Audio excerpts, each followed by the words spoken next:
This is TWIS. This Week in Science, episode number 823, recorded on Wednesday, May 5th, 2021. Cinco de Mayo Science Salsa! Very tasty. Hi, everyone. I'm Dr. Kiki, and tonight on the show, we are going to fill your head with regeneration, simulation, and invisibility. But first, thanks to our amazing Patreon sponsors for their generous support of TWIS. You can become a part of the Patreon community at patreon.com/thisweekinscience. Disclaimer. World governments continue to reflect thoughtfully over the past year's pandemic, waiting patiently to reopen until such a time as it is safe for the general public to return. Like Florida did before leading the nation in COVID cases. Like India did before leading the world in COVID cases. How did the virus overwhelm hospital capacity? Who knows? It was a novel virus. Despite dire warnings from scientists who study such things, it was pretty obvious that it was safe because why bother with facts? Even now, I'm talking about it in the past tense, despite there being more new cases in the world in the past week than any other time. And peak deaths will naturally follow, although actually right before we got to the show, we were at peak deaths globally. So statistically, we are at the worst point in the pandemic's history. But it's not history because it's still happening now. But why bother with facts? Let's just reopen everything. Meanwhile, efforts are underway to reimagine the future of energy production. Our current system was imagined into existence 100 years ago. Since then, we've learned that reliance on fossil fuels, while fantastic at first, is bad for human health. It's bad for land, air, and water quality, turning them toxic, which is about as far from quality as you can get. And, of course, it's also bad for the stability of the climate. We've known all of this for nearly 100 years, thanks to scientists who have been pointing out the dangers all along the way, but still we failed to make any significant changes to our behavior because, again, why bother with facts? Facts are persistent and pesky things, though, and while we may not wish to bother with them, time will come when they don't bother with us either. Because none of the facts we ignore now will matter when we have all sorts of new facts to deal with. All sorts of new questions like, which cities will be abandoned first when sea levels rise above their sewer systems or their suburbs? For what reasons did the superstorms get started? Why are there so many species of animal going extinct so fast? Who knew that minor food web collapse in the ocean could lower the planet's oxygen level? Someday soon, sooner than you think even, the world won't care about warning signs anymore because it will be too late. But it isn't too late. It's not too late yet. There's still time. In fact, you are just in time for another episode of This Week in Science. Coming up next. I've got the kind of mind that can't get enough. I want to learn everything. I want to fill it all up with new discoveries that happen every day of the week. There's only one place to go to find the knowledge I seek. I want to know what's happening, what's happening, what's happening this week in science. What's happening, what's happening, what's happening this week in science. Good science to you, Kiki and Blair. And a good science to you too, Justin, Blair, and everyone out there. Welcome to another episode of This Week in Science. We're back again. Oh. We do this every week, and it's super fun. We get to Does bring the seem that way. science. What? It seems that way as in it seems it's every week, or it seems like it's fun? It seems like it's every week, and I think it's fun, but I don't know if it actually is. I think it is. Is it? Okay, good. Yeah, and everyone joining us tonight, thank you for joining us for this episode. I have brought some stories for all of you about viral DNA. I've got some simulated impacts and consciousness. What did you bring, Justin? Consciousness sounds good. Yeah. I've got invisibility fences, the plurality of posteriors, holographic histopathology, just because it's fun to say, and 3 ways to monetize female fertility today. Great. All right, Blair, what's in the animal quarter? Justin brought those multiple posteriors. I know exactly what that story is. I'm very excited to hear about it. I brought Jurassic Garden. I brought regenerating sea squirts, and I also brought teeny tiny stabby shrimp. Little teeny tiny ones? Yeah. Ah, I love little teeny tiny stabby things. Little babies. Yay! Baby stabby things. Yeah. Well, as we jump into stabbing your heart with science on the show tonight, I would like to remind everyone that if you have not yet subscribed, hit that subscribe button wherever you are and get TWIS every single week. We are found on just about every podcast platform out there, and we are on YouTube, Facebook, and Twitch. Our website is twis.org. Okay, it's time for the science. Hot off the steamy presses of the internets. Yeah, I'm just making up all sorts of songs now. Researchers at Flinders University are...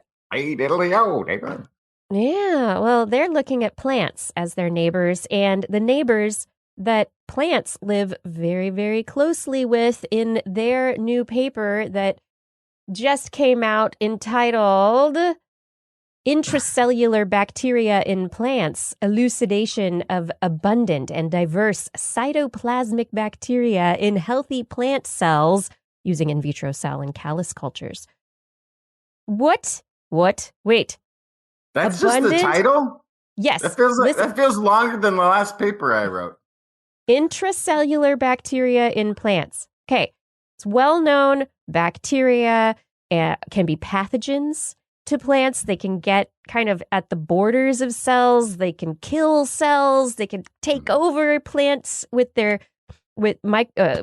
microbes of funguses, viruses, bacteria. All these things can get in there, but they don't live happily in the cells in the plants, right? Well, this paper did a bunch of staining and electron microscopy to determine that they were finding abundant and diverse cytoplasmic bacteria. Cytoplasm, that is the body, living in the bodies of the cells. In healthy plants, not diseased, pathogenic plants. We're talking about healthy plants. Play host to all sorts of bacteria. And they found that they had proteobacteria succeeded by Firmicutes, actinobacteria, bacteroidetes, planktomycetes, and 20 other phyla and other candidate phyla. They were able to do genetic tests and RNA tests to be able to determine the species that were present and to contrast them to the actual plant DNA that was present as well. And they don't think this is from contamination. They think that these are bacteria living in the cells of plants, inside the cells. Okay, many questions. Yes, so many questions. Many questions. One, why has this never been, if this is real, this is true, how come nobody's ever noticed? Before, yes. Ever. And wouldn't their claim that this isn't cross-contamination of some sort from the sequencing? Like, just haven't things been sequenced before? I think so. Like, what is the how? Oh. What is the how? These are the question.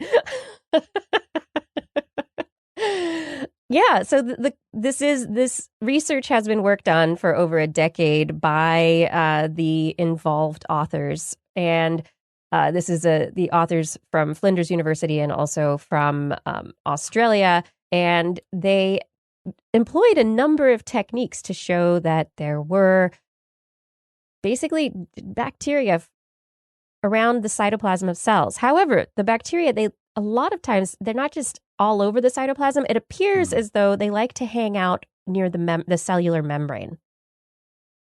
Where all the action is. This is where the action is. But so they are more or less like sectioned. They like their bacteria section, but many different methods of showing that they were abundant and diverse. The question now is, can this be replicated? On Twitter, I was informed by a researcher from Canada, Brian Height, that there are a number of insects where it's very common for bacteria to exist in the cells of insects. So we have Buchnera and Wolbachia. They're intracellular endosymbiotes. And there are a lot of symbiotes that are out there.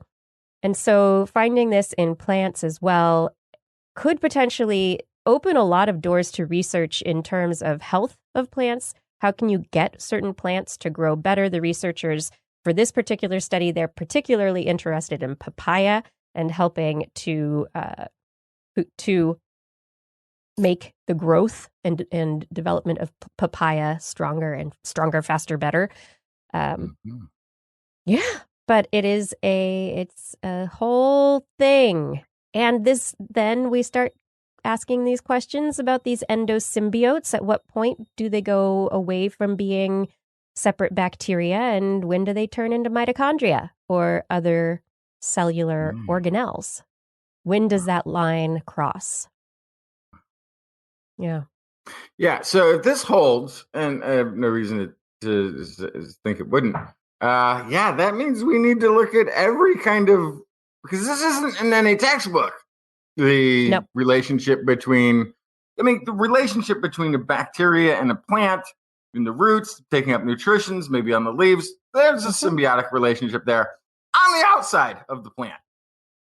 Internal to the plant relationship is not in any textbook, is not a thing that's understood or taken into account for anything plant related, which is a whole bunch of biotech and a whole bunch of textile and food, agriculture, everything industries that take it's huge not to have noticed.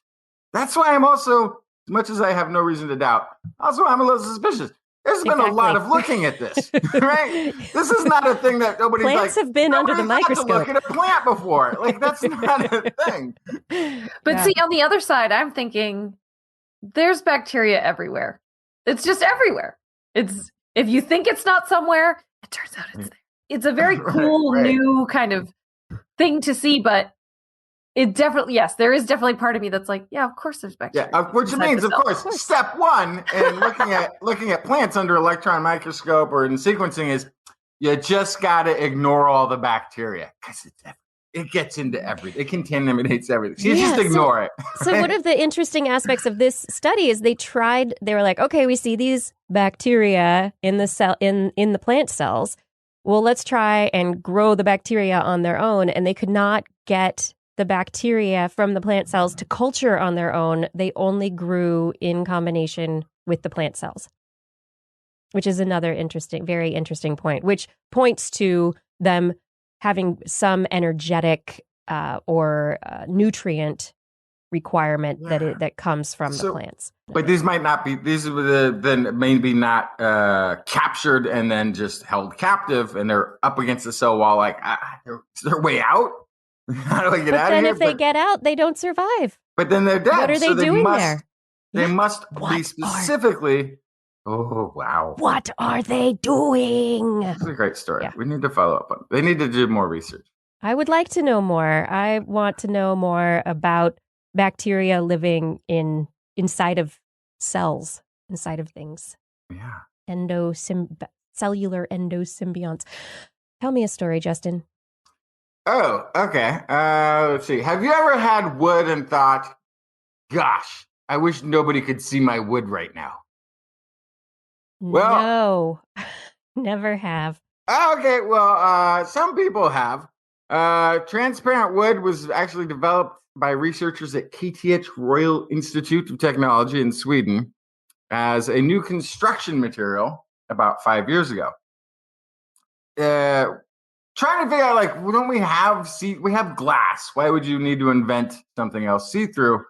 But wood has some characteristics that glass doesn't have. One, it doesn't shatter. It might be more resistant to impact than glass, that sort of thing. But they created wood that could actually let natural light through. It even stored thermal energy to an extent.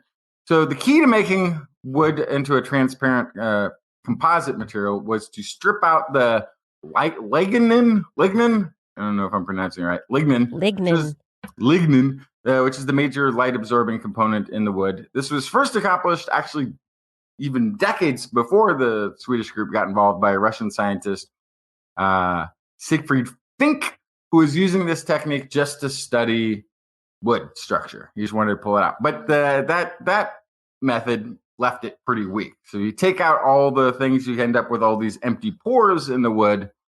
It's nice and see-through. You can sort of see the structure, but then as a material, it becomes very, very weak. So early versions of the Swedish composite, they used plastic polymers that they would sort of saturate back into the wood to fill it. Now the researchers have successfully tested a more eco-friendly alternative, limonene acrylate, which is basically it's the compound that you would find in citrus peels. Basically, they found that they can infill with that; it'll dry clear, and then you can see through wood. So, what makes it wood and not just a plant-based product that is see-through? Because that's what wood is, except for the see-through part. Okay, because straws, plastic cups, things like this are currently being made out of corn, potato, and other plant-based starches. So no plastic cup has ever been made out of corn. That's the thing. So there are compostable, plant-based, clear plastic cups. But then it's plastic. How is it plastic still? It's still plastic. But I thought plastic was a fossil derived. No. Oh. No, you can have soy derived. You can have. I guess you can still potato. Have you can have corn. Yeah, it just the different type of starch that's used in the for the production is going to have different effects, properties. But so say the decompostable or compostable cups or plates, they're less hardy of a plastic, I guess. But that kind of goes in line with what Justin's saying about the wood being less hardy also. Mm-hmm. Initially. So then they were using plastics, but they wanted to find something more sustainable. So they've used this citrus peel oil compound that they're infusing with now. And they're using this for structural construction grade. So this isn't just, let's see if we can make this see-through, but they're actually doing it to use as building materials in the construction of homes in places where they would like to have light come through. You could have light coming through a wall. You could have light that's coming through ceiling rafters, this sort of thing. And they are at 90% transparency with what they're calling a low haze rate of 30%, which I don't know how you have 90% transparency and 30% haze, but it's a little foggy, but that's still fine. Yeah. Some of the things also they said there's some pretty interesting and beautiful even light effects that are coming from this. I don't know. It's sort of like you could. Where would you put? Yeah, but where would you use this? My intro there, I was for the naming of the show was calling it like maybe see-through fences. So you want to have your fence so the dog doesn't get out.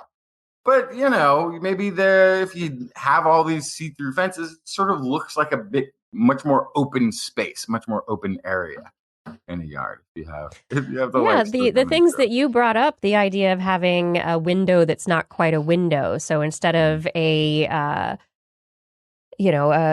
instead of a skylight that has glass in it or is made of plastic that can break potentially during a hailstorm or when a tree limb lands on it, you have something that's more structurally sound, and maybe you can have a much larger area of the roof actually is sunroof.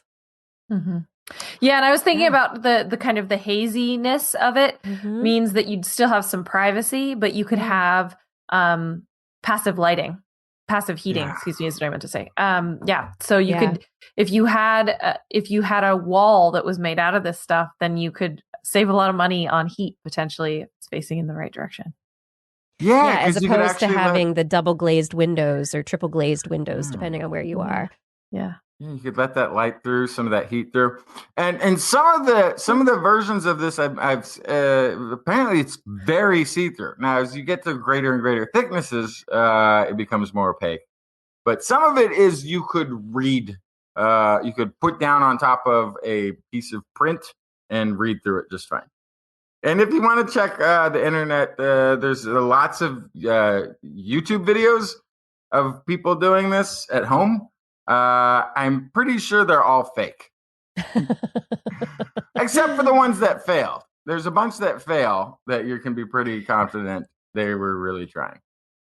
But I think it could be a really great idea depending on it. You've got right now the cost of wood is increasing in the United States. So wood as a resource, maybe we want this, maybe we don't. But if it is more sustainable and has less of an ecological impact than, say, glass production, if it is better for house heating and cooling, I mean, there are a lot of analyses that potentially still need to be made for cost benefit analysis. But regardless, instead of a glass brick, you can have transparent wood, which that sounds really fascinating. One of the interesting things I sort of thought of too is maybe there can be an application, if it could be clear enough, to use it in solar panels. Solar panel glass is already pretty strong, but even if you were reducing some of the capabilities of a solar panel, having a solar panel that has structurally is as strong as a plywood versus a glass might be a benefit in some areas where they're going to be involved in increment hailstorms or being All right, Blair, tell us about your story. What do you have coming up next? Yes. Well, I just rewatched Jurassic Park recently, and it was very fun to rewatch, but obviously it could never happen for a bunch of reasons. But what might happen is Jurassic Garden. So what? New York University has successfully germinated a 2,000-year-old seed. Wow. Yes. So it's a previously extinct date palm variety. It lived over 2,000 years ago, and it was recovered from an archaeological site, this seed. Through radiocarbon dating, they were able to discern that it was from about 4th century BCE to 2nd century CE. So around that 2,000 year mark, they successfully germinated and yielded viable new plants from this extremely old seed found at an archaeological site. So this is the first time that researchers have sequenced genomes of plants from ancient germinated seeds. So not only did they germinate and raise these plants that are extinct, but then they sequenced the genome. So they were able to figure out where they fit and kind of saw how there was some hybridization that happened from the result of the Roman Empire moving into the Mediterranean and bringing plants with them, and all sorts of cool stuff they figured out from the genome. Wow. But yeah, they germinated, raised, and then processed the genome for this 2,000-year-old date palm. There was minimal DNA damage. It was a super dry environment. In this case, probably helped it because it was from this dry environment to begin with. But this is the latest breakthrough in quote-unquote resurrection genomics. Resurrecting a 2,000-year-old plant is no mean feat. I mean, there is an ongoing experiment that people have been talking about for the last couple of weeks. I'm forgetting where exactly it's located, which is probably a good thing because nobody go and try and dig up the remaining seeds that are in this experiment. But over 100 years ago, a researcher decided that we should find out how long seeds can last. And this researcher buried a whole bunch of jars of seeds. And every 20 years, he went and dug them up. And then he died or he finished working and passed it on to another researcher. And so now there's a whole new generation of researchers who are digging these seeds up, and they were able to get seeds to germinate that were over 100 years old from the latest jar that was dug up. But the question is, what are the conditions that are necessary to maintain seeds and their longevity? Like you said, to make sure there's no DNA damage. And it might be different for different plants depending on where they're from too. Right. Yeah. So is there something special about this date palm ancestor that made it able, because it maybe started out in a dry environment and it was able to desiccate, and it was in a dry environment while it was hidden for 2,000 years from humanity? Wow. Can you imagine? Yeah. Could you imagine a whole bunch of plants like this being brought back in a garden? Possibly. It seems like it could be possible. We just need the seeds. Just need the seeds. Go find them, archaeologists. Go get them. I want to see them.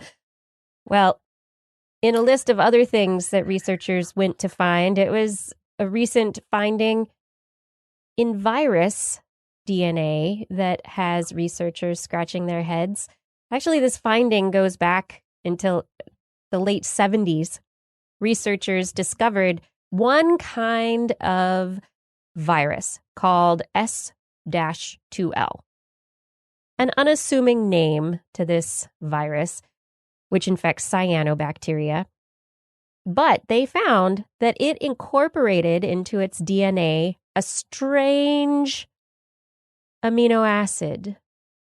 This amino acid is called diaminopurine, otherwise known as zDNA.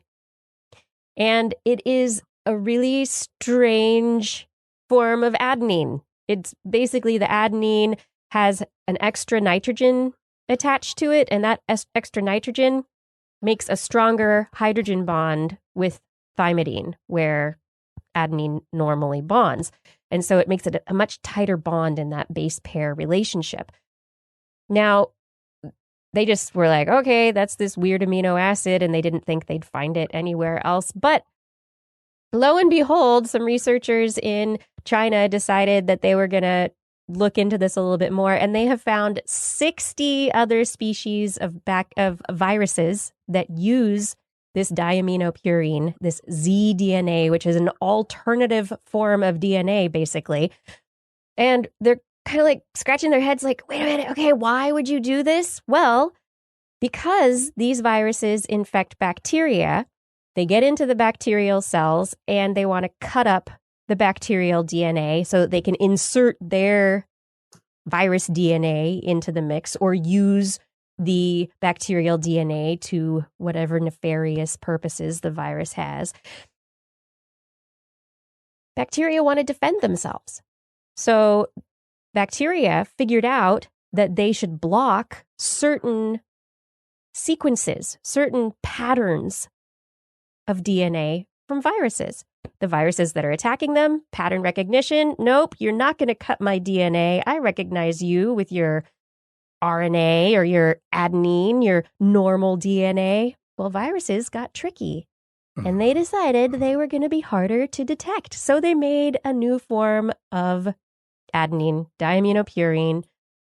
The bacteria don't respond to it. The bacteria don't notice the virus coming in to cut their DNA, and the virus is able to get around their defenses. So this is a chemical adaptation to this predator-prey relationship between viruses and bacteria that has led to an alternative form of DNA here on Earth in lots of viruses, not even aliens, but here on our own planet. Kind of cool. Yeah. And researchers are kind of thinking about this, and apparently, according to Ars Technica, there is a diaminopurine forms spontaneously in space that was found on a meteorite. So researchers are like, oh, diaminopurine, huh? Maybe that's in the mix for a long time. That's interesting.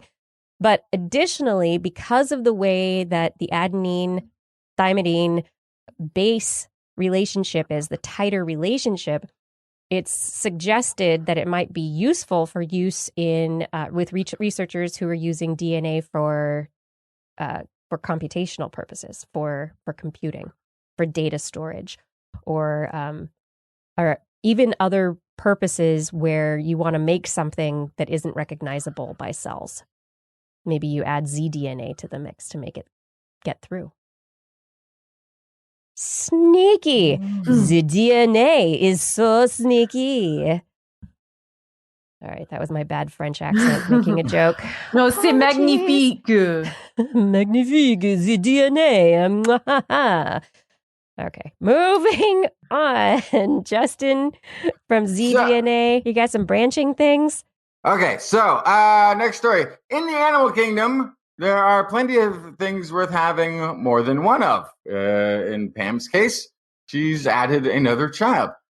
Also, teeth are nice to have more than one of. If you're a biter or chewer, more teeth, the better. Eyes, humans have 2, whereas box jellyfish, how many? 24. Yeah, they have 24 eyes. Who knew? Apparently they did. Feet, people have 2. Most land mammals have 4. Most insects have more than that. Very few creatures have more than 1 head, none intentionally. And despite the old saying that 2 heads are better than 1, animal kingdom is content with just really a single noggin situation for most creatures. But what about a plurality of posteriors? What benefit might we be missing by not having more than 1 backside?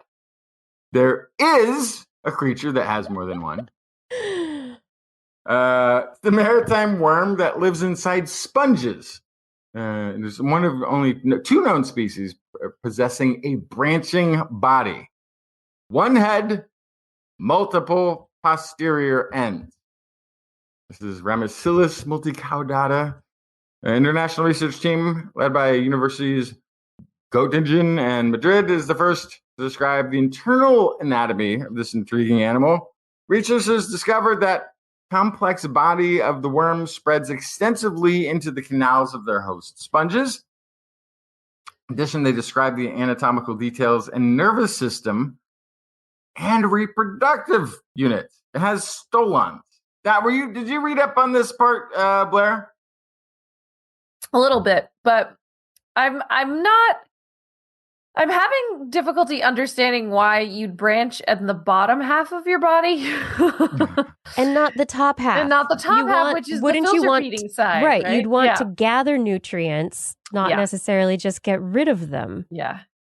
So this is interesting physiology. Mm-hmm. There's a couple things with these posteriors. Apparently, that's also where the reproductive organs are. Mm-hmm.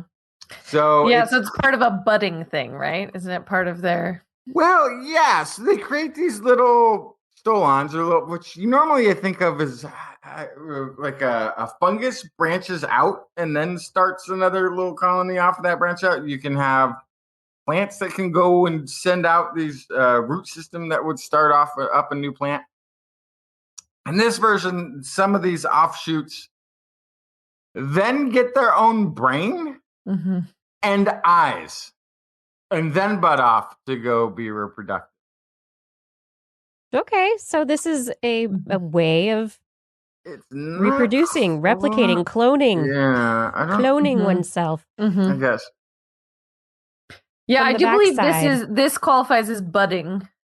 Yeah, and this is all inside the body wall of a sponge. Yeah, so which kind of makes sense. If you're going to grow within a sponge, you might need to take some lefts and rights and that sort of thing. But yes, which, if you consider that it's inside the body wall of a sponge, then it's less like, go, be free, child. It's more like, go 1 centimeter to the left, my child. Still inside the sponge. Still inside this world, this ecosystem of the sponge. Dream larger. The marine invertebrate world is a strange and wild place. Stay tuned for more. I hope this animal is used as inspiration for a sci-fi alien at some point. Doesn't need to be necessarily. Okay, so we love this planet we're on, right? And yes, we've all seen the Bruce. Well, has everybody seen the Bruce Willis Armageddon movie where everybody was like, we're going to put a nuclear bomb on the asteroid that's coming to kill everybody and destroy the planet? I don't think I watched the movie, but it is one of those fantasies that the planet Earth is facing a common enemy, probably, and we all get together and do the rational thing to solve the problem. In the perfect amount of time, and we are able, it's able to be done. Number one, and number two, in the time frame that we have left, we're able to all work together and get it done.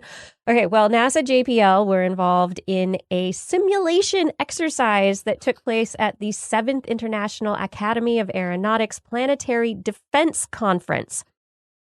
Planetary Defense Conference. All right, so this exercise involved the discovery of a fictitious, not real, asteroid called 2021 PDC, and it was only used for the purposes of the exercise. Over a period of several days, 4 days, individuals who were involved in this simulation were moved forward through the time frame of what would hypothetically happen in the event of a massive nuclear bomb size or impact strength asteroid hitting somewhere on the planet.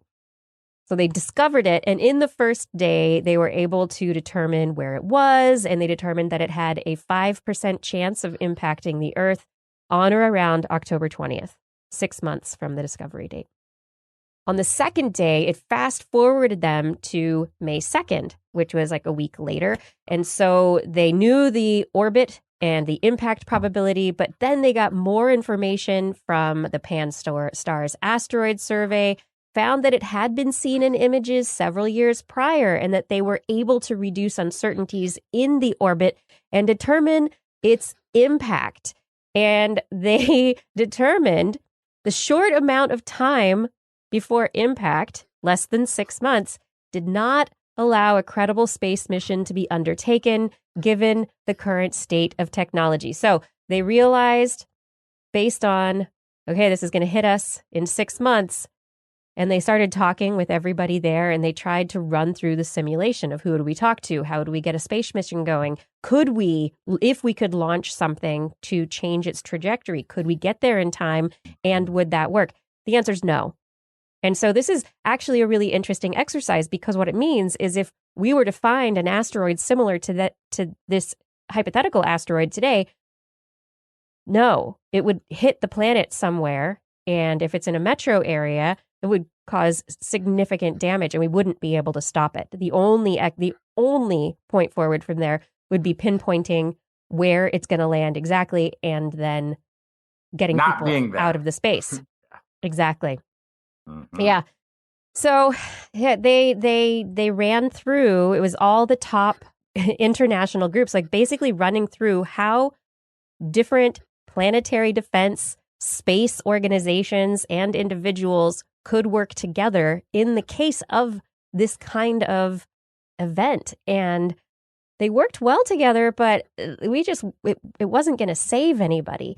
So they pushed through it, and they did find in the final days of the hypothetical asteroid impact, they detected it, and they were able to narrow the impact region down to the border of Germany and the Czech Republic and Austria, and were able to talk about disaster response at that point in time. But it's a fascinating exercise to run through, and this isn't the first time that they've done this, but to be able to consider who would be involved globally, what would we do?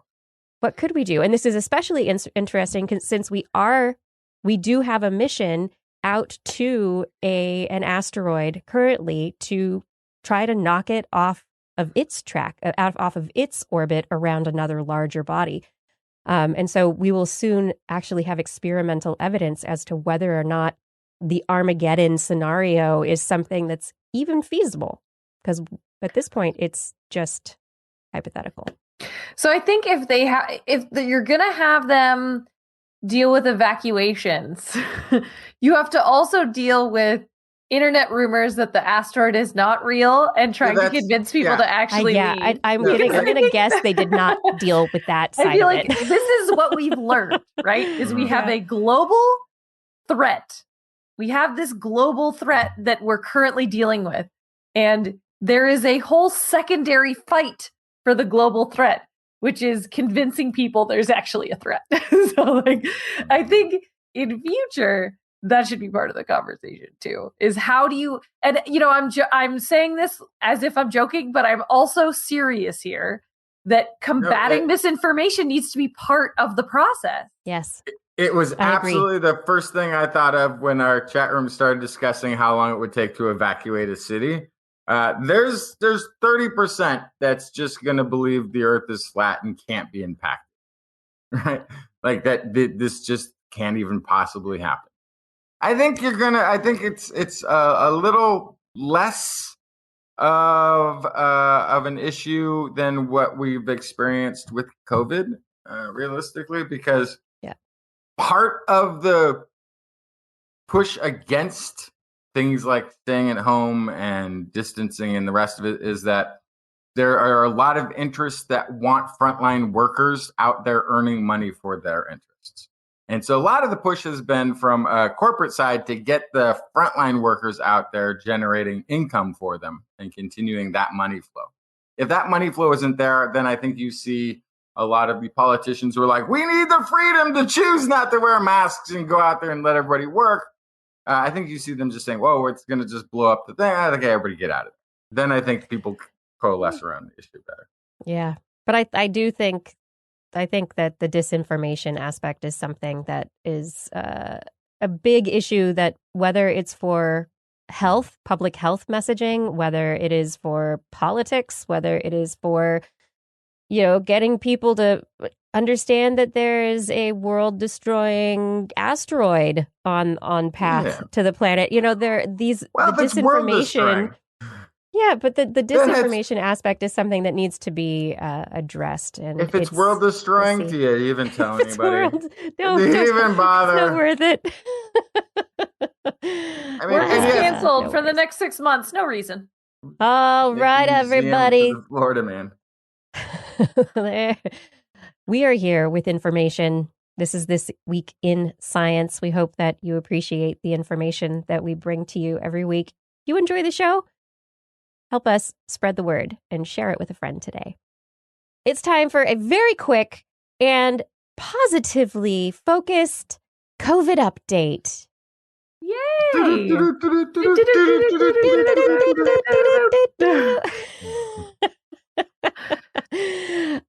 Publishing in the Public Library of Science PLOS One journal, researchers have published their paper called How Well Did Experts and Lay People Forecast the Size of the COVID-19 Pandemic? Apropos. How well?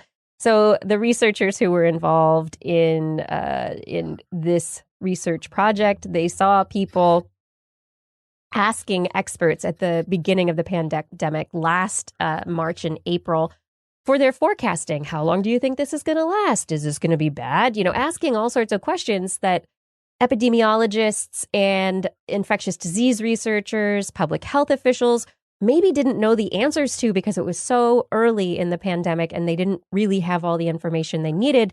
But because this is an area that they study, they made prognostications anyway.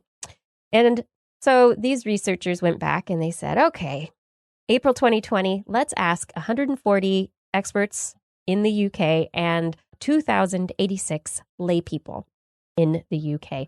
They had to make 4 quantitative predictions about the impact of COVID-19 by the 31st of December, 2020. So how many people were going to die? How many cases did they think there were going to be? They had to give participants had to give lower and higher bounds of certainty of, say, like a 75% chance of their answer being true. How do you think experts versus lay people performed on this task? Well, the experts probably did better. I would Justin? hope. You know, whenever it comes to prognosticating the future, I feel like unless you're talking about Vegas odds makers, I don't give anybody better odds on being better at anything. Financial forecasters can't do it. It's the whoever they have doing algorithms for sports betting, those people need to get retrained and refocused on predicting when earthquakes will happen and lightning will strike. Like they're too good. I'm going to say one thing though before the big reveal here, and that is that I know there are companies that had connections to biotech and experts in this field who, when things shut down in early 2020, they told their staff that they would be there until 2021 at home. Oh. Mm-hmm. So there was a contingent of people that thought that this was going to last this long, and everyone else kind of shoved it off, and people didn't want to talk about it on TV because it was too depressing. Nobody could handle that truth in that moment. But it really did seem like there was a small group of experts that really saw this coming. Yeah. So in this sample of individuals from the United Kingdom on these 4 questions that they asked, they found that there was a significant difference between the answers that the experts and the lay people actually gave. And what they found in truth is that the experts were better at prognosticating, at telling the future. They didn't get it exactly right every time. And in fact, they weren't close to right, but they were better than all the non-experts. Wait, did you say they weren't close to right? No, in some of the cases. So the experts did, in this particular case, the average number of deaths that they expected in the UK by December was 30,000. The actual number was 75,000. Non-experts expected 25,000. So I'm going to say pretty much no better. That graph that you're holding up there looks like they're running pretty much together. Right. But there were it was for different questions. They had different outcomes. It was interesting, however, that the experts were much better at the estimation of how many people out of 1,000 were going to be infected, and and non-experts actually way overestimated how many people were going to be infected based on the known infection rate at the time last April. But all this to say, the experts were not perfect, but the experts were much better than the non-experts. So even when nobody knows the answers, you're still going to get closer to understanding what's going on when you're listening to the experts. So on Blair's point of disinformation from earlier, when you're talking to people on Twitter who have no background in public health, epidemiology, infectious disease, virology, biology, even, maybe you should think twice, and maybe you should try to find your experts, especially when it comes to something like this. Yeah, okay, that's a good take. My take is we just need better experts. That's maybe they weren't talking to the right experts. I think what you need experts, and you need social scientists, and you need those two to get together and make predictions. Because ultimately, I think that's what was missing, is that all these experts were talking about how COVID would work unchecked, and if we do everything wrong, 250,000 people will die in the United States. Mm-hmm. And it was way worse than that. And why was it way worse than that? Because people kept crossing state lines and doing things that were questionable. And I think that if you talk to social scientists, they probably weren't surprised. Yeah. So this is where you have to put the quote unquote soft science and the hard science. That's where those things are so closely related and so essential to especially human health, is you have to have this interplay, because those social have to scientists know. understand Yeah. our When are weird people just going to be nature. like, I'm not listening? Yeah. I'm And gonna do what I want. bet you social scientists saw that coming. Yeah, I think you are absolutely right. And thinking of the things that we do to mitigate the effects of COVID-19, a new paper is out in Science, Household COVID-19 Risk and In-Person Schooling. So anybody sending their kids to school right now, back to school, there's some risk, right? It's the same. Teachers are going into this situation. People have been working with this risk for some time. Every time you're going into a public situation where there's mixing of more individuals than just the people in your household, you're increasing risk for infection. So these researchers looked at an interesting sample of data, which comes from Facebook, which was a survey administered through Facebook in partnership with Carnegie Mellon University. They had about 500,000 survey responses in the United States, and they collected data over 2 time periods, November 24th through December 23rd and January 11th to February 10th. The first is 2020, second is 2021. Anyway, for the total number of responses, they had about 500,000 survey responses a week. Their total number of responses was 2,142,887 in the 50 states and Washington, D.C. And they reported a number of kids, et cetera, going to school. In-person schooling increased between the 2 time periods, which makes sense. We know a lot of schools did start opening up to in-person instruction in the new year. However, the big takeaway from this study is that there is an increase to the risk of household members. So kids going to in-person school can bring COVID-19 home, and there's an increase in risk to household members from sending kids to school. This study also looked at risk mitigation factors such as mask wearing, as placing desks further apart, using, cleaning methods, all sorts of different things. And they found that each mitigation method that was included reduced the risk to household members. So no mitigation measures whatsoever. You have a pretty reasonable risk to household members from kids being in school. But each layer of protection decreases that risk substantially. And they found that if 7 or more mitigation measures are in use by the schools, there is basically zero risk to people at home. So school administrators, take a look at what you're doing and see how many mitigation measures you can make work in your schools and in your classroom, because the more things you do, the more they add together and protect everybody in the community, not just the people in the classroom. I still do not understand why we are talking about this in terms of who other than the children might get infected.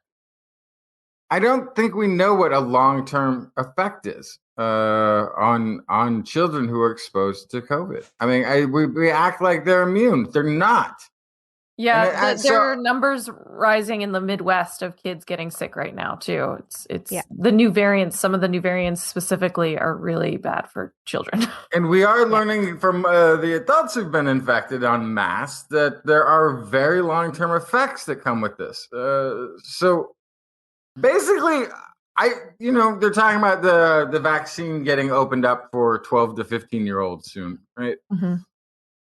Okay, that's when you open the school. Yeah. That's when you send them. Once you've gotten them vaccinated. The idea that we're sending kids out there unvaccinated, like, who's in charge of any of this? There's no one. It's the same idea. The more non-pharmaceutical measures that you take, there are non-pharmaceutical interventions that can be taken to protect people.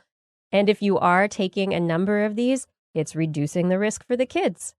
It's reducing the risk for everybody. Yeah, but I think that's those mitigation strategies are an important part of the conversation, because as you mentioned, one of the biggest factors is how close these kids are together and how air circulation works. Yeah. And if you think about urban school districts, those are two things that you can't really achieve if you're bringing everyone back. You cannot, you have 35 kids in a classroom made for 15, and you have some of them 100-year-old buildings that don't have proper air circulation. So I think this is the importance of this study, right? This is exactly why we need to be having this conversation. Yep. Because if you're just blanket saying, like Justin's mentioning here, kids can't get sick, that's a problem. And if you're blanket saying, let's make it less. Oh, we'll do this one thing. We'll put a HEPA filter in the corner and plug it into the wall. And now we're safe. Yeah. I think that's what's so important about the study. You said 7 metrics. Yep. So quantifying exactly how many things we have to do to make it safe for the children and their families. That's what we really have to follow. But then again, you have to make sure that those in charge actually listen to this science, which I think is the ultimate hurdle. Well, which is also why you have to make it simple, and you have to make it so it's one thing that is done to protect the children. And that one thing is get them vaccinated. Before you do that, every conversation about sending the kids back out there is premature. We should get them we should get children vaccinated if the vaccines are proven safe for kids in the age range, because again, it is a risk, and we are working with vaccines that are still not actually approved, but in emergency use authorization. And even though they appear fantastic, the mRNA vaccines especially, everybody wants to make sure that we need to know that the risk to kids from vaccinating is not greater than the risk for COVID. There are lots of factors that need to be taken into consideration. But we've determined that by sending them back to school. You know what I'm saying? No. I mean, we've chosen one without the information, which is what I'm saying is just reckless. I don't agree with it. But ultimately, this is good information, knowing that I currently live in a country that is going to put kids back to school next school year. I feel like that's very clear. So having this information will be extremely helpful to be as safe as we can. Exactly. Yeah, this is the kind of work that needs to be done so that we can move forward even more safely. Well, that's it for the COVID update for this week. I just thought it was a little bit of good news. Mm-hmm. You know, we've got some information on how to live more safely, more better. But yeah, now I guess I want to say this is This Week in Science. Thank you for joining us tonight. It's wonderful that you are here with us. And if you are loving the show week in and week out, maybe consider heading over to twis.org and clicking that Patreon button. Patreon is our support community. And if you are able to give $10 or more per month, then we will thank you by name at the end of the show. There are also fun rewards like t-shirts and other things that we like to send out to you. And we do hope that you just want to hear TWIS every week. You want to see us here every week, just like we want to see you. Thank you for your support. Can't do it without you. All right, everybody. It is time for the part of the show that is full of the animals. It's Blair's Animal Corner. With Blair.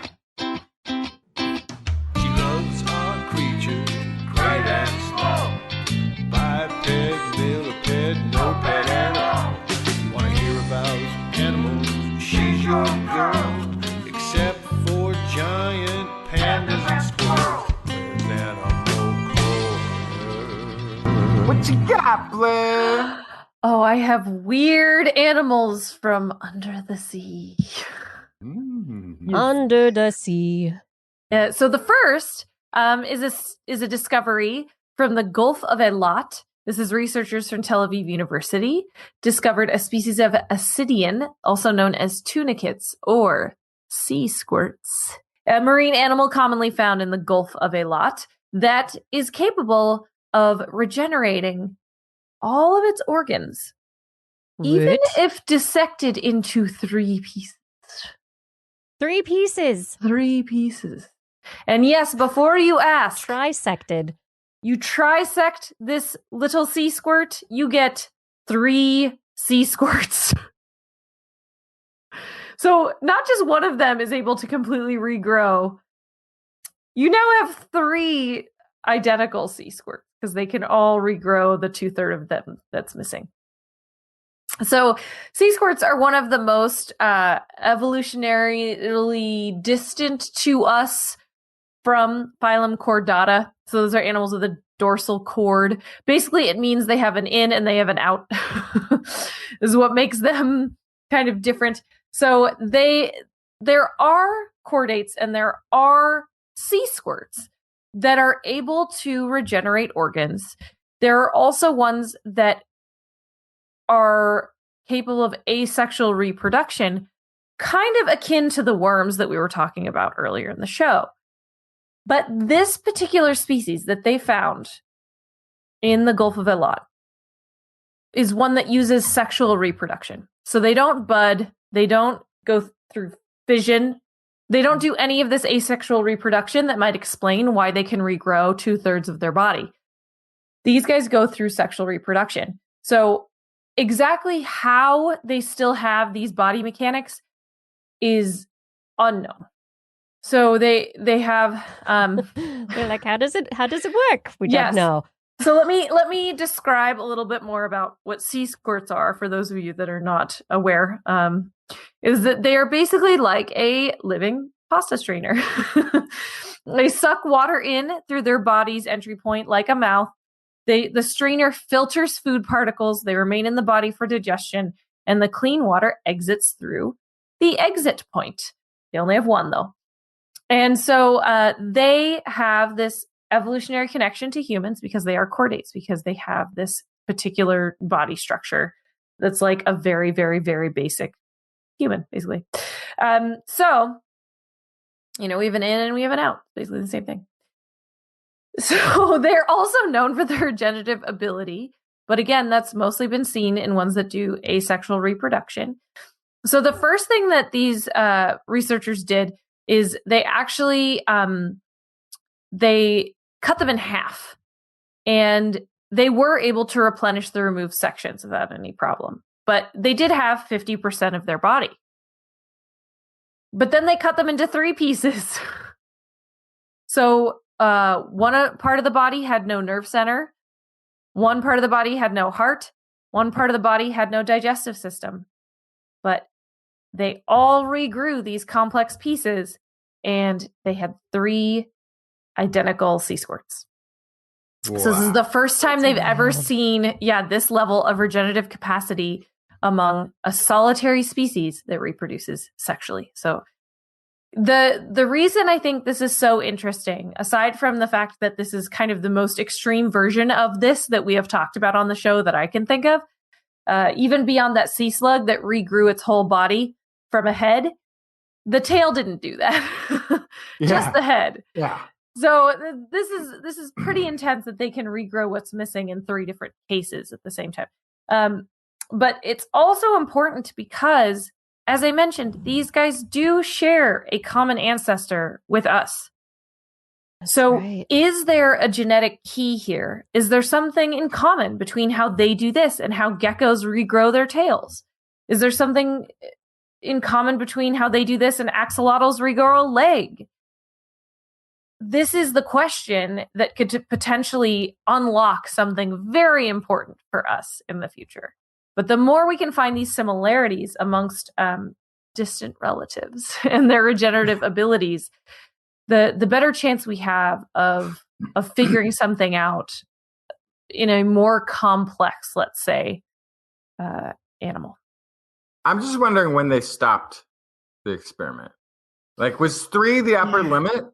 Or were they? How many times did they cut the tunicates? Yes. Yeah. Because would you stop? It's like, wow, you can cut it into 3, and it makes 3 whole. Now let's see if it can do 6. Let's see if it can do 26. Let's see if it can do 126. What's the upper limit of how many pieces you can cut this thing in? It sounds barbaric, but if you're getting all new ones out of it every time, then you can start your own clone army, I guess. Yeah. So one of the lead researchers says, quote, "Since the dawn of humanity, humans have been fascinated by the ability to regenerate damaged or missing organs. Regeneration is a wonderful ability that we have to a very limited extent, and we would like to understand how it works in order to try and apply it within our own bodies." Yeah. Anyone snorkeling in the Gulf of Eilat can find this intriguing Ascidian who may be able to help us comprehend processes of tissue renewal that can help the human race. So I would guess that, yes, the next steps for this research would be to figure out how small a piece you could cut this thing to still regrow the remainder of the body. Is there a part of this animal that when you cut it so small, it can't regrow? Or is there something that can't be replaced? What is responsible? Yeah, which could help us figure out something about the mechanism. But I think also ultimately the mechanism might not be the most important or interesting thing here. I think the genetics and the kind of the key to what triggers this response, I guess, is probably more valuable if you want to think about applications in the future. Right, because you don't want, if you get a cut on your finger, you don't suddenly want your finger to grow a new finger, right? You you have the hand of hands, right? Yeah. Oh, no, I hate. But it's an interesting question of what kind of damage results in the regeneration of an entirely new body. What kind of damage results in just a limb? What kind, how does that signaling work? Right. And I think it's just a really interesting question. How little do you need? How much will it go? Yeah. And I think that also raises a really important reminder that there are mammals that have regeneration, not of limbs, but for example, bears that can regrow tissue to the point where there's not even scar tissue anymore. So are those similar genetic markers or origins?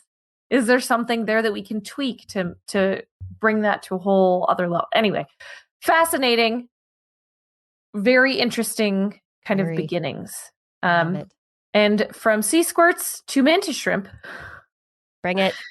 Mantis shrimp, baby mantis shrimp, little baby mantis shrimp are still deadly.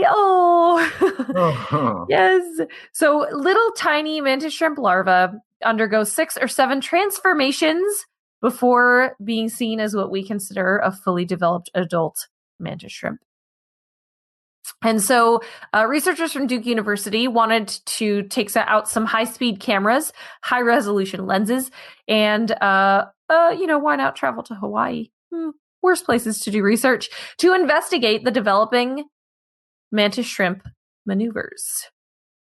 And their research found that mantis shrimp can unleash their deadly blows as little as 9 days after hatching. They look nothing like a mantis shrimp yet, but they can release that killer blow to get their food. So the way they had to test this, I love this.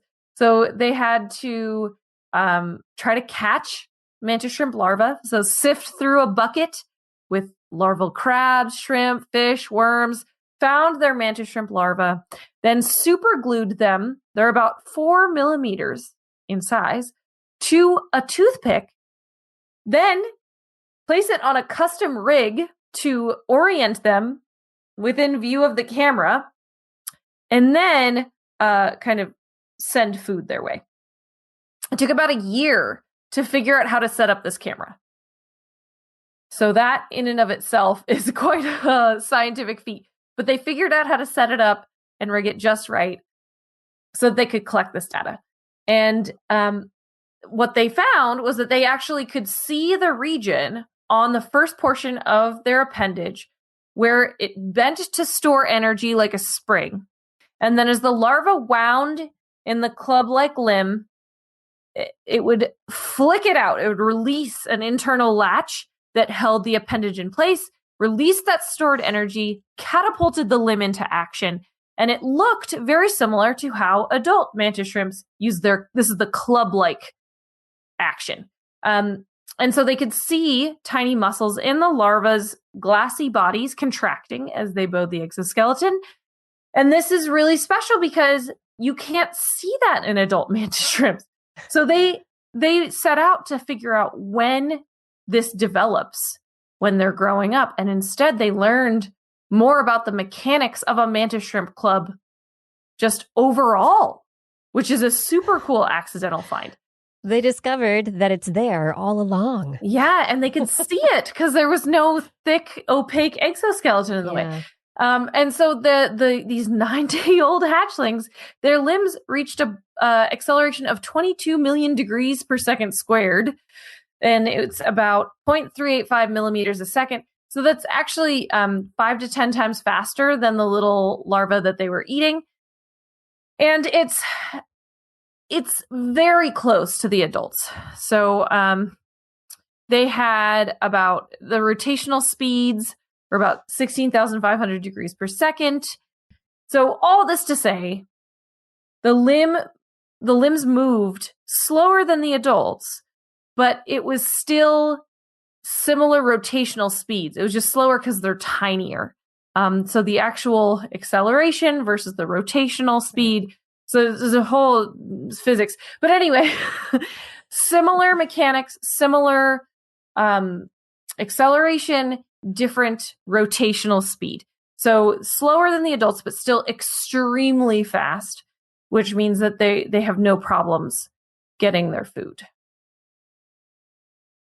The quick little ones, they're already punchy. Mm-hmm. Yeah, and so so I didn't even mention. So how did they figure out exactly when this developed in the mantis shrimp? So they found a female who had eggs. They retrieved her. They took her eggs. Sorry, ma'am. By the time they arrived at Duke, the eggs had already hatched, but they were able to nurture the little babies. They were able to develop to 28-day-old larvae, and they were able to kind of test their reaction time to feeding throughout all 28 days. And in the 9 to 15-day mark, they were able to manage these intense reactions to food. So they confirmed they found it just by grabbing larvae in the wild. And they were like, all right, when exactly does this happen? And it does happen very, very fast. Mantis shrimp's got to eat. A lot. Mantis shrimp's got to smash. Gotta smash and eat. Mm-hmm. Smash to snack. Yep. Yeah. Thanks, Blair. That's interesting. That's dangerous. David Attenborough special on the Netflix right now talking about colors in the animal kingdom. Yes. And there's a peacock mantis shrimp has in there. 12 different kinds of cones. But that takes on a crab, and you get to see a strike and what they're capable of, and it's scary. Mm-hmm. It's small. I don't feel threatened. If you have a very I don't know, not sick sense of humor, but if you want to see people get hurt, you can watch people who've decided to take in mantis shrimps as pets. It's a terrible idea, which is why it's kind of like, okay, they kind of deserve it. But these people get mantis shrimp as pets, and then they think it's fun to try to hand feed them. And they get stabbed or smacked. And often it also breaks the aquarium. Oh my God. So it's a good reminder of why that is not a good pet. Okay. When I worked at the zoo, we would have good pet, bad pet conversations, and I would say mantis shrimp definitely not a good pet. No. Yes, leave it to the researchers to have the mantis shrimps in the aquarium. Please do that. Oh, and you out there, listening to the show, not you, but you, all of you sitting there listening. It's like you're talking to me. Yes, you. If you enjoy TWIS, why don't you tell the world with a little bit of TWIS merchandise? Head over to twis.org, click on our Zazzle store link. We've got some new items in the store, right? New mug and t-shirt full of science-y goodness. Go check that out. We got science-y goodness in our store. And now, Justin, it's your turn. Tell me a story. Let's see. I don't know which is the one that I had. Oh, I think I know.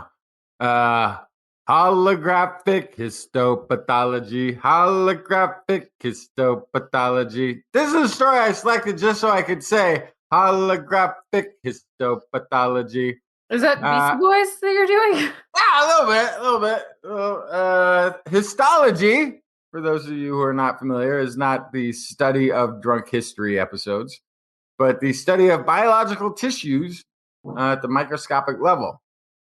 The science behind that magical, mythical lab where the biopsies are all sent off to is histology. Tissue samples are collected from a patient. They are examined for signs of disease using a process that requires this tissue sample to be stabilized, sliced, stained, fixed to a slide so that the anatomy of the cells can be clearly visible under a microscope. Process itself, turnaround time between when a sample was taken and is actually been analyzed can be days between. Now, a high-resolution imaging technique is hoping to speed up and improve the turnaround of the sample processing with the power of optical diffraction tomography. Research team has optical diffraction tomography, which, if you're not familiar, is a microscopy technique where complex scattered field light is transmitted through the sample, then retrieved using off-axis holographic scattered field illuminations mapped to a Fourier space on the back of a reflective index, then folded into the shape of a crane. Basically, optical origami. Optical origami is sort of, let's just call it that, and just it's easier. Basically, they managed to get a really good 3D image of 100 micron thick tissue sample, which is compared to normally the slides upon which they're operating to do the sampling, to do the observations, is about 5 microns. Very thin slices that they make to create sort of a 2D slide of the tissue samples that they want to look over for pathologies. This allowed them to use 100 micron thick tissue sample and get a little bit of a 3D imaging in there by the way that they were able to do this. And in some of the cases, they could do this anywhere from 40 minutes to a little over an hour and a half. So they also had a pretty quick turnaround on this. There's still issues and stuff. They still need to work everything out. But one of the sort of neat things that this would allow, a lot of times, the reason that you're going to have these biopsies and the like looked at is to see if you have a disease or to verify that this tissue looks diseased. Let's send it in to confirm it in the lab setting. But the other thing that can be used for if you have very fast turnaround that has very clear looks is if you have had then a surgery to remove a tumor or something of this nature. You also then want to make sure you've removed all of it. So you might take a biopsy of surrounding tissues and you want to have a quick turnaround where you can see this right away. You still got the patient there. You still got a way to get back in and attack this if you've missed.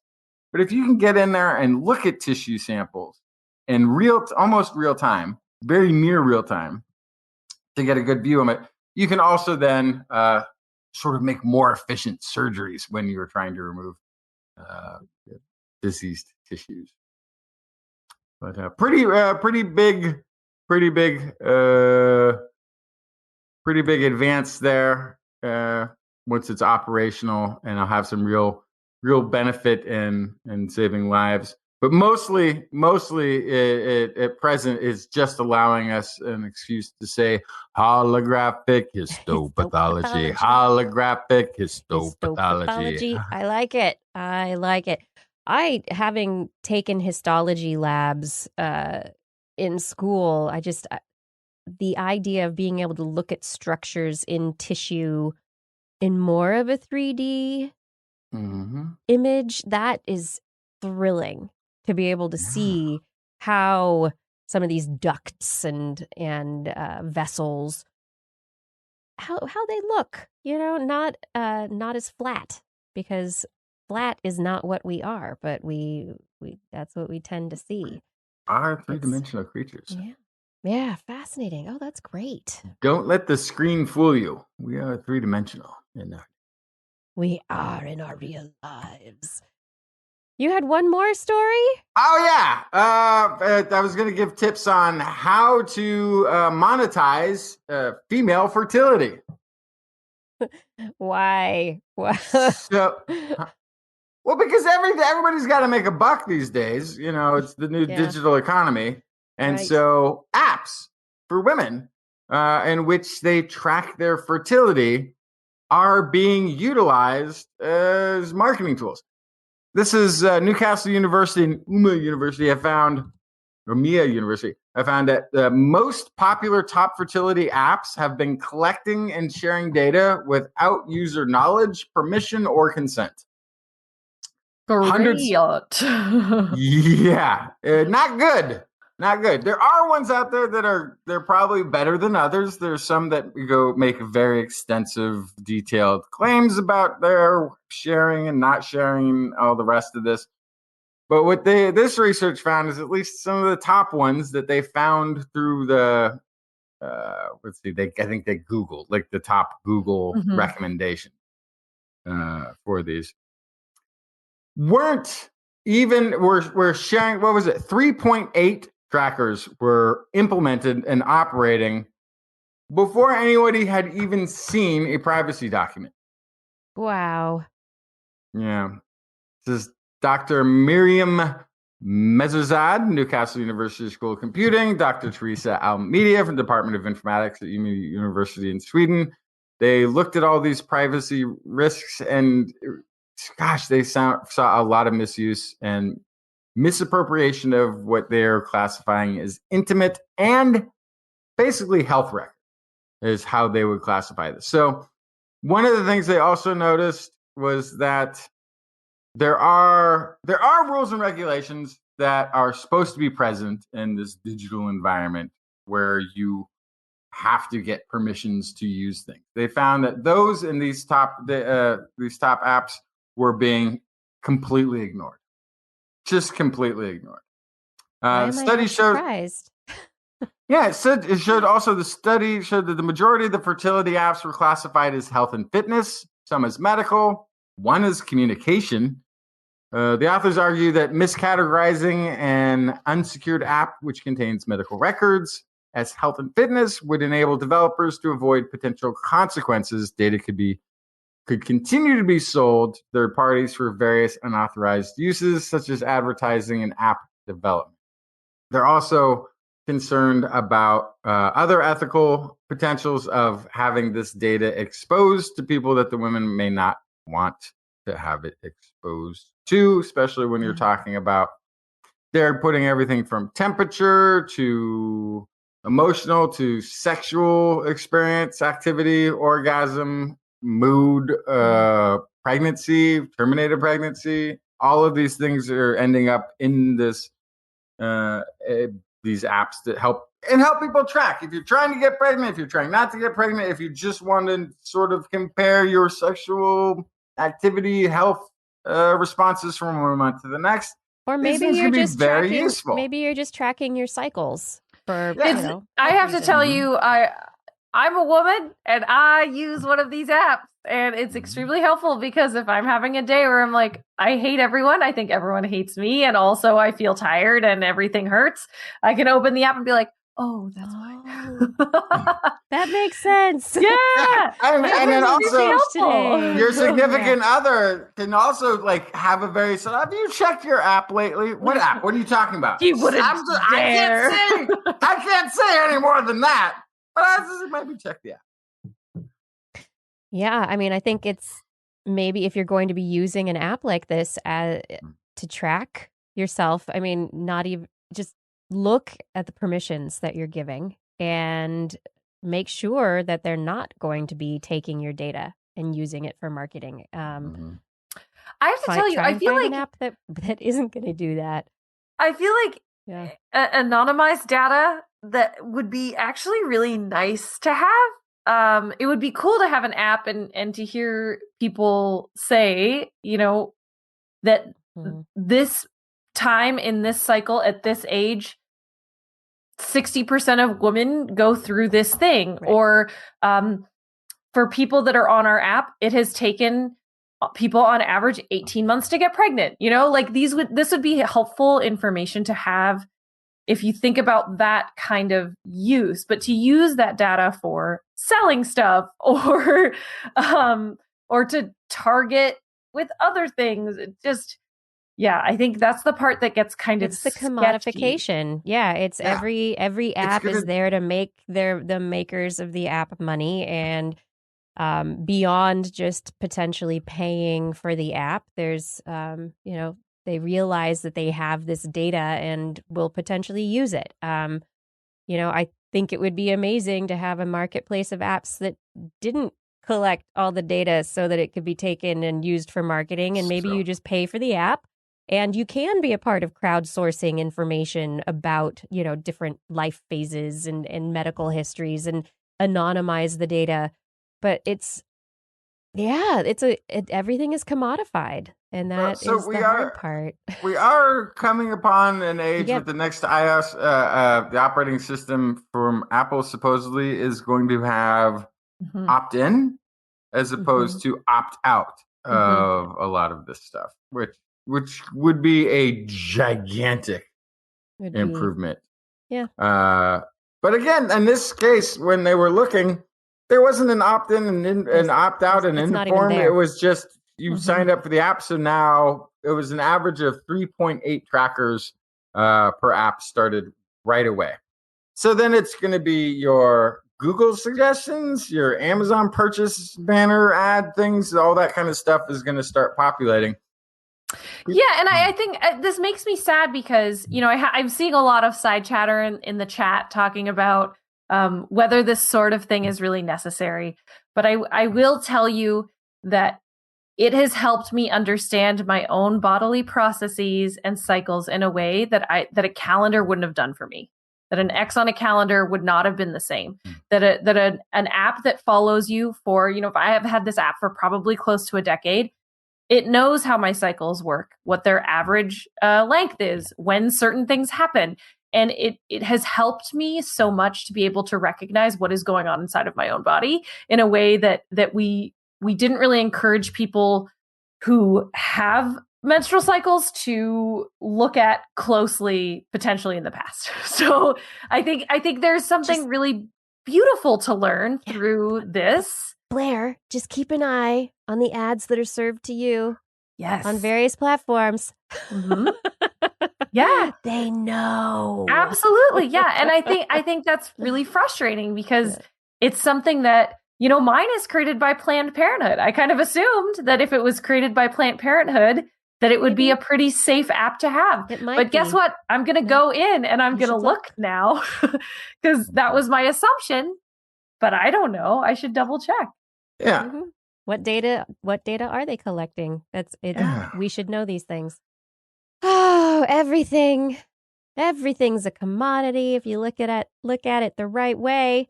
But not bats. Bats are just awesome and batty. 2 stories were out this week on the biology of bats, the physiology of bats. One study, the first, wanted to find out whether or not bats have an innate sense of the speed of sound, or whether they're born understanding how the sounds they make bounce off of objects and can understand that innately, or whether they have to learn it.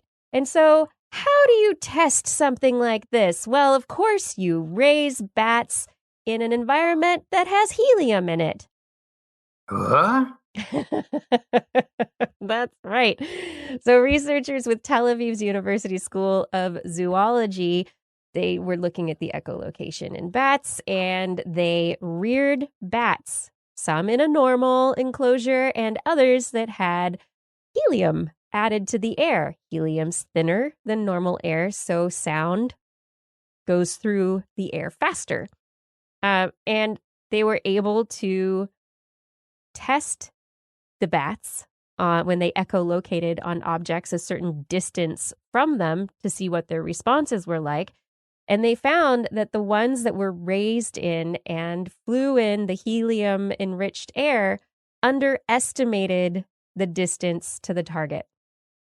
They were not ready for the effect of helium. They just weren't ready for it.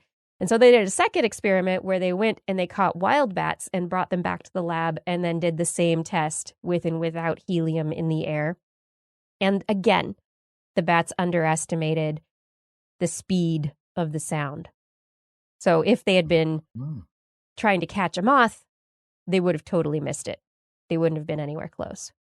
And what it suggests is that bats are born with their ability to echolocate and know the speed of sound. That it's in their ears. They're calibrated from birth. Yeah. Yes. Which I thought was super cool. And then the other study looked at the magnetic sense of bats and whether they're looking at this interesting idea of orientation and how animals orient at night, especially animals that migrate and maybe at night are traveling by the light of the stars. The research published in Communications Biology from researchers from Leibniz IZW, they demonstrated for the first time that environmental signals are important for navigating over long distances and that these signals are picked up by the cornea.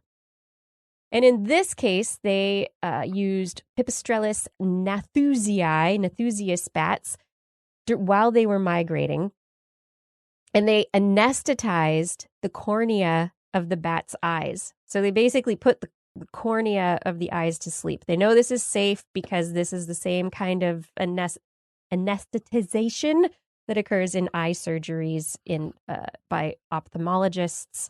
It desensitizes the cornea. So it's you get anesthetized and your cornea isn't going to be able to adjust to let light in or out. It just relaxes. And our cornea is very important for monitoring and managing the amount of light that is let into the eye to be focused on the back of the retina. In this experiment, they used lidocaine to anesthetize one eye or both eyes, and then they had captured these bats in this migration corridor in the Baltic Sea, and then they took them inland and released them in an open field. They had volunteers who released the bats and had no idea which eye or which eyes had been anesthetized, but then they had to release the bats into the sky and see which directions they went, with the assumption that if the cornea was involved in navigation, that those that had their corneas anesthetized would not migrate, would not move in the right directions. They wouldn't be able to orient according to the light, the stars in the sky. And what they found is that, yes, indeed, the corneas were involved, but if the bat has at least one eye working, they'll be able to orient just fine. So it's with losing both of the corneas made it so that the bats could not navigate. And they kind of went all over the place until the lidocaine wore off, and then they flew in the right direction. So what they say is this evidence in different behavior suggests that corneal anesthesia disrupted a sense of direction, yet orientation apparently still works well with one eye.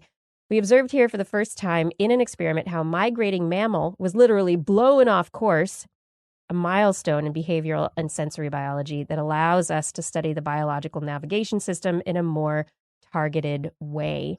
Okay, well, that's pretty cool, except is it really like that stunning of a breakthrough that if you blind something, it has a hard time navigating? It is. Well, it's a common misconception that bats can't see. Yeah. Yeah. They So I can think- see and they yeah. use light very well. And the second part of the experiment, they actually, to test that it wasn't just light that was the issue, they have a Y maze where one end has light in it and the other doesn't. And the bats show a preference for light at the end of the tunnel. And so when they were released into this Y choice maze, it didn't matter which eye or any eyes, the bats all chose the light at the end of the tunnel. So the anesthetization didn't affect their ability to detect light, but it affected their ability to orient. And so it's this orientation factor, not being able to go in the right direction, that the researchers are now saying it signifies that this is the bat's magnetic sense, that the magnetic sense of these migrating animals is in their cornea. Yeah, I still think that's a stretch. I think look, if your eyes are dilated to where you can see a bright light while walking, you can sort of stumble your way in the right direction with your arms out, making sure you don't bump it. Now you're gonna fly. Now, okay. This is a whole extra Fly level. all over. Yeah, this is. I mean, I would like them to have done this right, and that this is the result, and that we've figured this out. But I don't know. Well, Yeah, it I may don't not be know. magnetic sense, Yeah. but why? But what is so? Orientation is affected. One eye not affected. Both eyes very affected. But it didn't affect their ability to see light, to actually detect light. Well, but that's such but a how low much bar. light? This is again, like you say, like this is the lidocaine in the eye. If you've gone through an eye exam and had your eyes dilated, what exactly does that do to your nighttime vision, right? And how would that affect your orientation, and why would it affect your orientation? And this is an important question here, I think. Yeah, I think if they're looking for the site of any sort of magneto perception, the eyes just seem like evolutionarily, right? It should be in the inner ear. If it's anywhere, You would think. it But should be isn't- in the but- inner ear. But haven't we had a number of studies now with pigeons and others where it's thought that there's the magnetic particles or other things that are near the beak or in the eyes themselves that create something of a glow that could be perceived through the neurons in the eyes as added light to certain portions of the visual field, where if you are lined up, I say you as if you are the animal. Yes. If you are lined up with magnetic north, that perhaps you have more light, more aglow in that portion of your field when you're looking. Fair So point. this is why the eyes are something that is considered. But yeah, is it the cornea? Is it? We still don't know. But this is a very interesting mammal-based experiment that again indicates that a certain part of the eyes is involved in orientation. Perhaps. Maybe it still is just an artifact of the fact that they were dilating these bats' eyes. Yeah, it feels like that. So but you know, like, has there been just like a really basic experiment where they have a treat? They have like a couple places where treats can be put, and the place where the treat is always has a really strong magnet.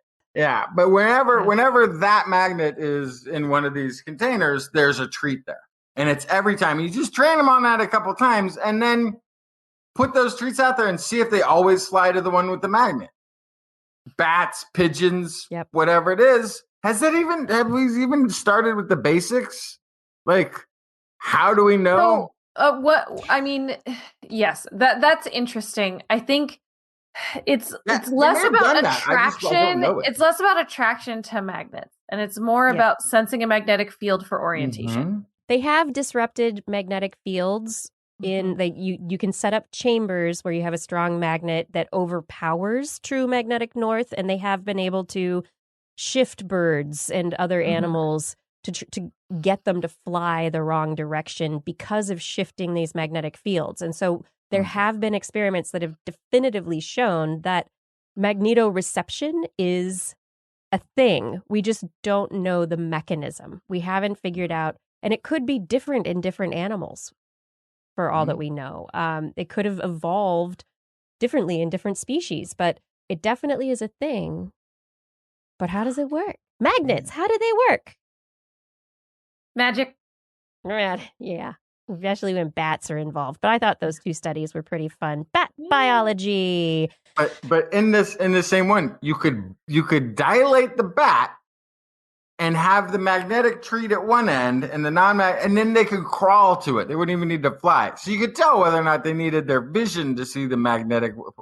Just like there's other ways to do the design in the experiment. I don't think you need to throw the bat something into the blind sky, and throw it into the don't make them fly blind. That's not blind fair. the bat and throw it into the sky. No, that's so wrong. That's so wrong. My final story for the night is all about consciousness. Oh. Consciousness. What is it? Well, it's the technical description of consciousness is that it is your awareness of sensory input and behavioral action. So your brain, what is going on when you're conscious. You don't know what is going on when you are unconscious, right? Well, researchers just published in Cell Reports their study looking for the part of the brain that allows consciousness to happen. Basically, the gating mechanism, the keymaster, the gatekeeper for consciousness in our brains. And they used propofol, which is an anesthetic, to put volunteers into various states of unconsciousness and asked them to do various neural exercises, mental exercises of imagining animals, imagining navigating, and then imagining squeezing their hand, and then actually squeezing their hand. And so they measured all this in functional magnetic resonance imaging to be able to get an idea of what areas of the brain were active during certain actions and in changing from one action to another, from imaginary actions to physical actions. And in the process of this, what they eventually had people do was they had them look at a screen in which they were going to be shown just like some fuzzy graphics. But right before those fuzzy graphics started, there was a quick picture of the face. So fast, it's just barely visible long enough for a brain to pick it up.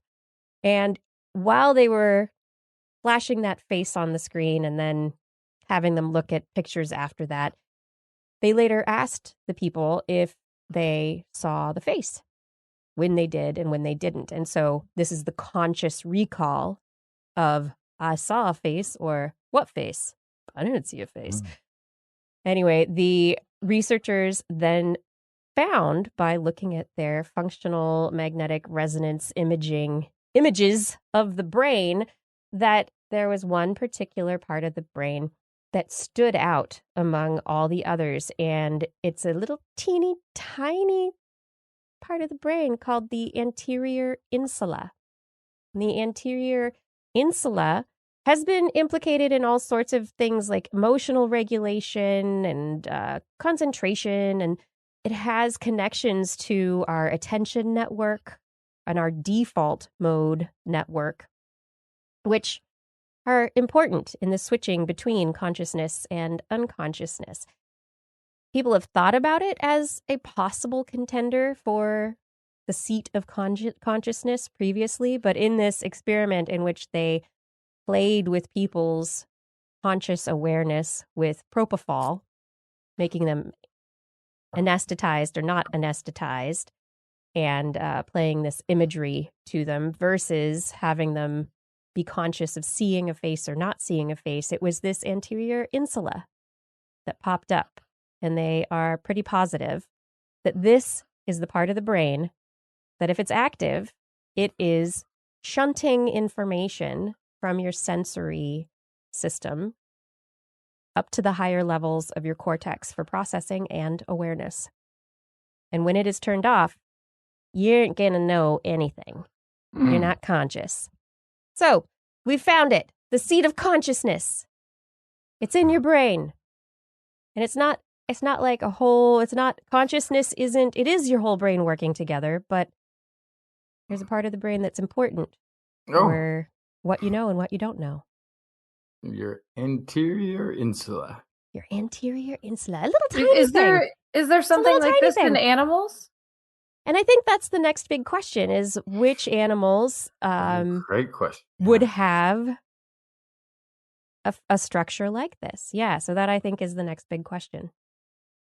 And I'm sure that comparative neuroanatomists would know the answer to this question already. Mm-hmm. Yeah, I don't know. So this is it's an interesting question. I'd love to find out if it is something that there's an analogous structure or something similar in other species. And is just having the structure enough for us to say that the animals can do the same thing, or does it have to light up in a certain way at a certain time? There's all sorts of... Yeah. Right. And even if they have this structure, is it exactly the same? Yeah. And they might have consciousness and it might be in a different place in their brain because it might have developed convergently. Anyway, it's a very interesting question. But now this is the part of the brain that, you're taking a mental break is going to sleep. When you go to sleep tonight and are not conscious for a long time, it's not just your pons and your lower brain that's turning everything off. It's your anterior insula probably taking a big break as well. I'm sorry, can you repeat that? My anterior insula. Oh, no, it's already happening. My anterior insula says, it's time for us to end the show. Woo! Woo. But before we go, I do want to say, those of you who are on the eastern seaboard, you're in for a big treat in the next week or so. Brood X is coming. Treat. The cacophony. The cacophony of the cicadas is coming. There will be billions of them in the eastern United States. This is the population of cicadas that take 17 years to emerge. So these buggers have been underground for a very long time. They're going to come to life and do all their mating excitingness and then be a lot of food for animals for a little while. And then they're going to go back into the ground, into their burrows. Yes. The eggs will be there. They'll hatch and turn into nymphs, and 17 years from now it'll happen again. Oh, very 17 exciting. Years already? Can you snooze it for another year? Yeah. One more. Nope, this year. No snooze button. This year. So I'd love to know if you see cicadas emerging wherever you are. Brood X is on its way. 100 decibels, louder than a leaf blower or a lawnmower. That's a lot. God, cicadas are so loud. The first time I heard them, it was unreal. Yeah. I had to ask somebody what it was. What is that noise? Oh, jeez. Oh, yeah. Yikes. Well, this is the sound of This Week in Science coming to an end. And I do want to thank everybody for joining us for another episode of This Week in Science. And I want to take some time to thank the people who helped this show out. Thank you to my co-hosts. Thank you to Fada for doing social media and show notes. Thank you to Identity4 for recording the show. Thank you, Gordon McLeod, for manning the chat rooms. Rachel, thank you for your assistance. And thank you to all of our Patreon sponsors.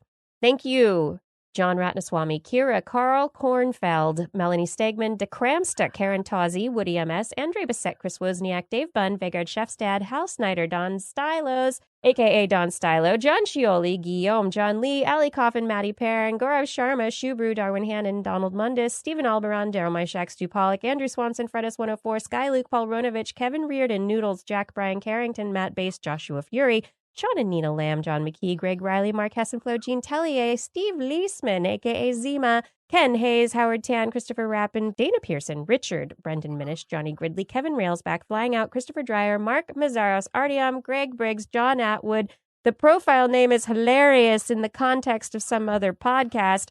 Rudy Garcia, Dave Wilkinson, Rodney Lewis, Paul, and Matt Sutter.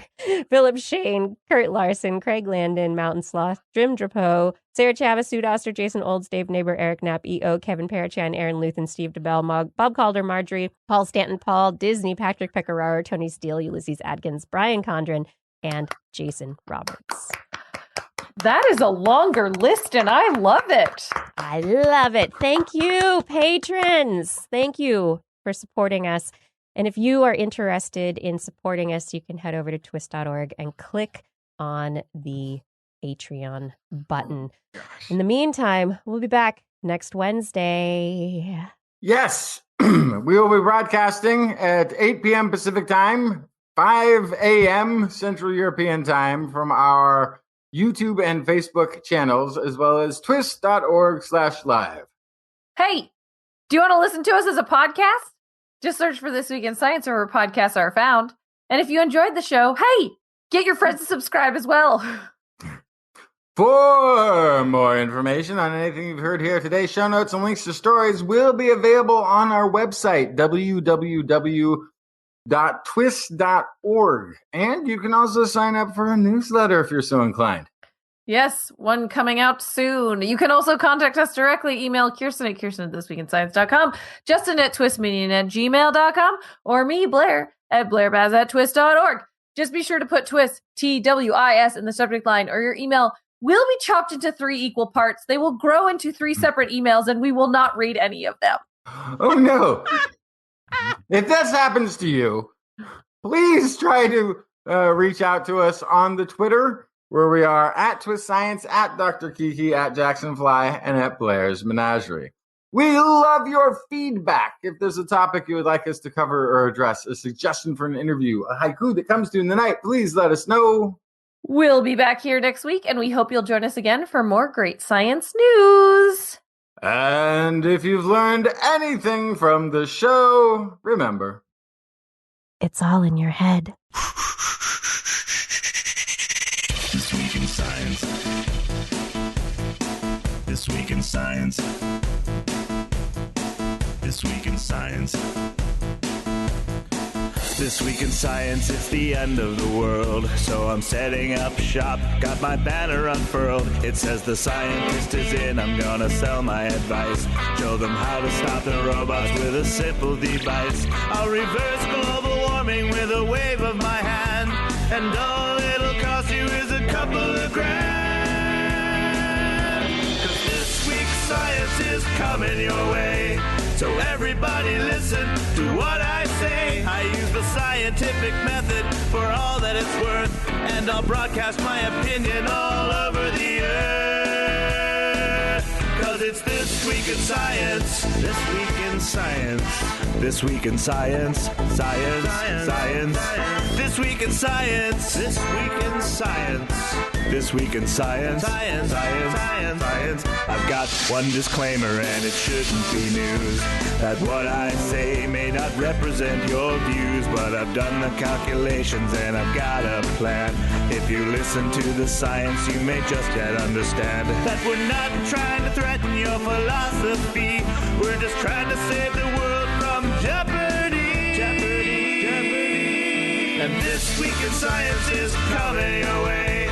So everybody listen to everything we say. And if you use our method instead of rolling a die, we may rid the world of toxoplasma gondii. 'Cause it's This Week in Science. This Week in Science. This Week in Science. Science. Science. Science. This Week in Science. This Week in Science. This Week in Science. Science. Science.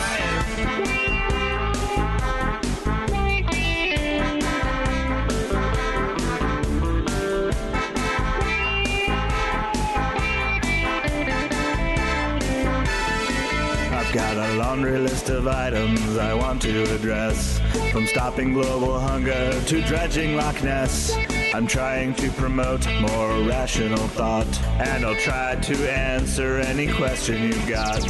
But how can I ever never see the changes I seek when I can only set up shop 1 hour a week. This Week in Science is coming your way. You better just listen to what we say. And if you've learned anything from the words that we've said, then please just remember it's all in your head. 'Cause it's This Week in Science. This Week in Science. This Week in Science. Science. Science. Science. Science. Science. This Week in Science. This Week in Science. This Week in Science. Science. Science. Science. Science. This Week in Science. This Week in Science. This Week in Science. This Week in Science. This Week in Science.